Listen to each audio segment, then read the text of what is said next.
People were running up to me, Joshua crash, Joshua crash. It took my breath away. I just had never seen such trauma. After my crash, I was in this mindset of being like, I'm probably gonna die. It made me ask myself, why am I alive?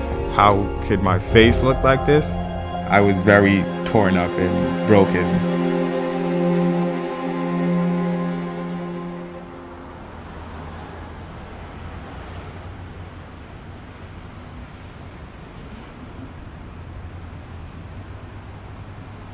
We're in Brooklyn, East New York, my home. I've lived here for 10 years now. I came from Guyana, born in Guyana, raised in Brooklyn. And we have my grandmother right here. We've got Tanya Miller, my PR lady. She's like a mother to me. She takes care of all my stuff, so I have 2 pets, 2 turtles, Pepsi and Coke. I've had them since I was 10. But I never really played with them because I was terrified at the time, but.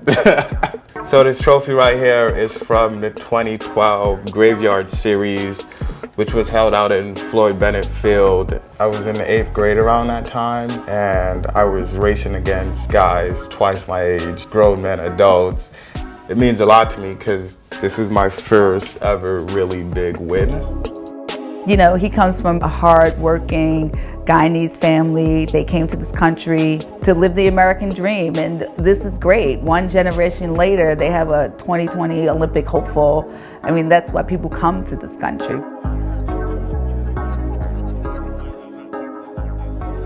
We're in Prospect Park with a few of my friends that I ride with, grew up with, and a couple of the race guys. As you can see, I've got my buddy over here, Scott Savory, Aaron Temple, Chris, and a few other like older guys who's helped me out.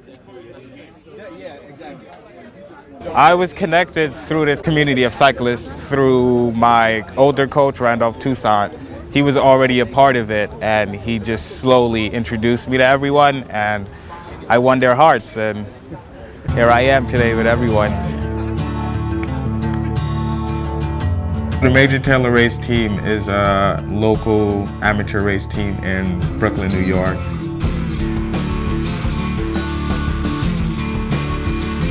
The Major Taylor brand is really to honor the legacy of the great Major Taylor, a professional cyclist.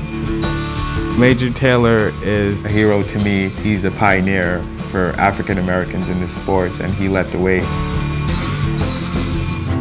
I'm pretty close with every single member on the race team. They took me under their wings and mentored me and groomed me into the fine young man I am today. This bike right here was my first road ride bike slash thing that I went into park with. I rode it for like a month or so, and then we transitioned and stepped up to a real road bike, which I don't have now because I donated it to another kid that needed it. His grandmother is my cousin. I think my grandfather, it's a Toussaint, and Joshua's grandmother is a Toussaint, and that's how we are family. At the time I met Toussaint, I was 12 years old. I said to him, "You like riding?" He said, "Yes." So I picked him up, I brought him to Prospect Park. Once I got in the park and I did like 2 or 3 warm-up laps, I just felt free, and I was like, this is something I want to do no matter what. He was just into the sport, and I was like, whoa, I fly up behind him, I couldn't catch him. I was amazed. So I work with him, I train, I pick him up every day, bring him, put him on a road bike, start doing great, put him on a track bike, took him to casino. Seeing it for the first time, I was a little bit scared because I've never seen a velodrome this big with bankings on it, and I was a little bit nervous at first, but also excited to ride it and see what it was going to be like. The first time I came, it was just training and just getting the feel of it and figuring out what it's about and learning the rules to riding a track. My first race was about a month after.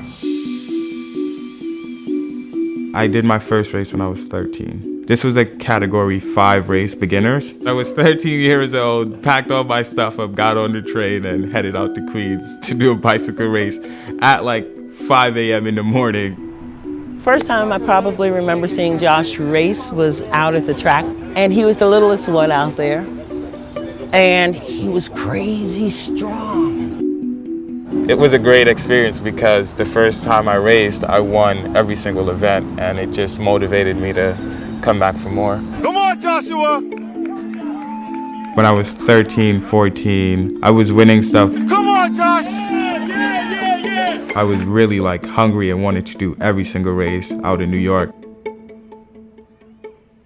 I was 14 years old when I first signed up for the Red Hook Crit. We're here at the Brooklyn Navy Yard where my crash took place. The Red Hook Crit is a track style, street style racing. The competitors race on track bikes, so they have no brakes. It's known for its crashes. I heard there were like some pretty good money on the line and trophies and stuff, so I was like, I'm gonna come out and give it a shot. The day started off with me waking up pretty late because it was a afternoon race, so I woke up around like 12 o'clock. I clearly remember looking up at the sky. It was a sunny day, a really beautiful view.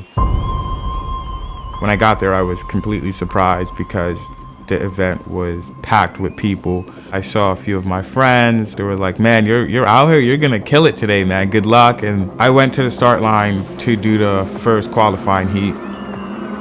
We took off and it was like a blank. I don't remember like what happened, but I lost control and went face first into the bottom of a barricade.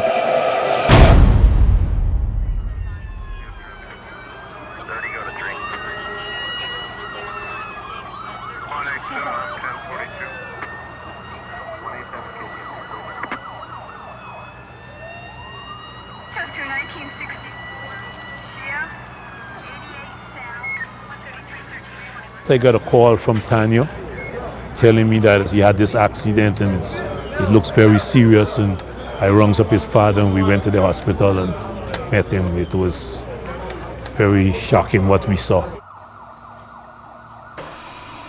I had a broken eye socket, a broken jaw, a few missing teeth, collapsed lungs, and I had a trach in my throat.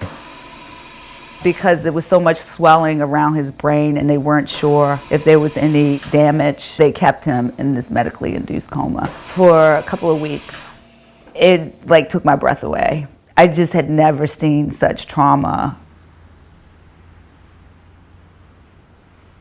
So this is my very first track bike. This is the same bike that I crashed at the Red Hook Crit with. There's still some blood on it. If you look closely right here, over here. It was about 4 months after the crash that my close friend of mine came by and dropped the bike off. When I touched the bike, for some reason, it just gave me the chills, and this is the only other time I've actually ever touched a bike. I just put it away and let her rot. I was in a hospital for about 3 months. I was asking myself many questions, for example, like, why did this happen to me? Why am I alive? Because one day I was just a regular teenage kid just racing his bike, going to school, and the next day my whole life just changed and flipped upside down. I just felt lonely, and I felt like the world did me wrong at the time. The community, from the race team to the club, everyone was absolutely devastated. I just had this gut reaction that I needed to do something to support him, to support the family. I went home and started a GoFundMe page. It hit the radar. I mean, it just went, as they say, it went viral. We received donations from Australia, Italy, from around the world, other cyclists. So from that moment on, our paths or our connection was aligned in terms of me being able to help him and support him. I didn't know how far this was going to run, of course, but I definitely, it's like the world showed up for you, kid. The recovery process, it was a challenge at first, but then I started to love myself and accept the fact that it happened for a reason, and I'm gonna make the best of my situation going forward. Getting back on the bike was always like my first thought, no matter what. His parents, them didn't want him to go on no more. And I begged them, please, let him ride, you know, and they allowed him. My first ride was with Tucson at Kissena Velodrome, where it all started. It was like a breath of fresh air. My mind got cleared, and I remember just laying on the infield and looking up at the sky, just being so happy and fulfilled. When I got the okay from my doctors, I signed up for the first Thursday night race out at FloBikes. Not only did he recover and get back into racing, but he got back into racing and winning really quickly. I came in contact with Peter Taylor. He reached out to me. Pete was talking to me like, you have the talent to become a national champ in the 17-18 age group for sprinting.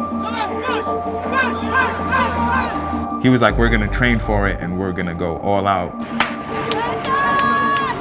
So I did the Karen, the team sprint, and the match sprint.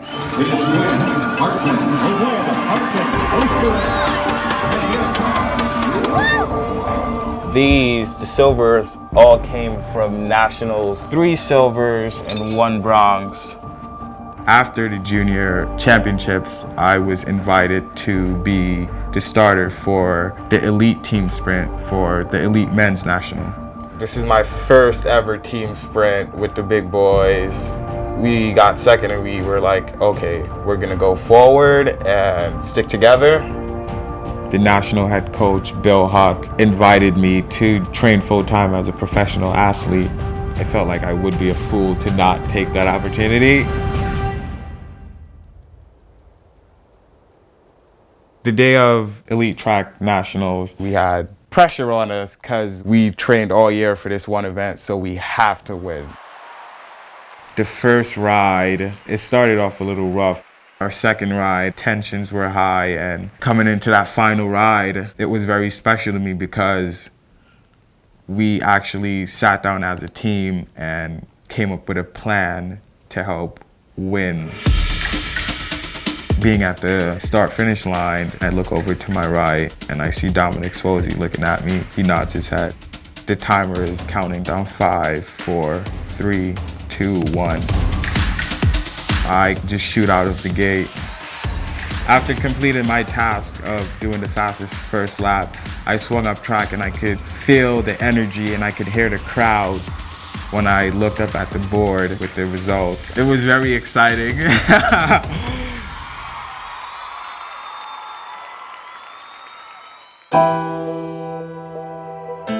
This effort with Joshua, and certainly to support his cycling career, has been a community effort. And all these guys here, they support him and they're proud of him. And we let him know all the time. He's loved by all these people.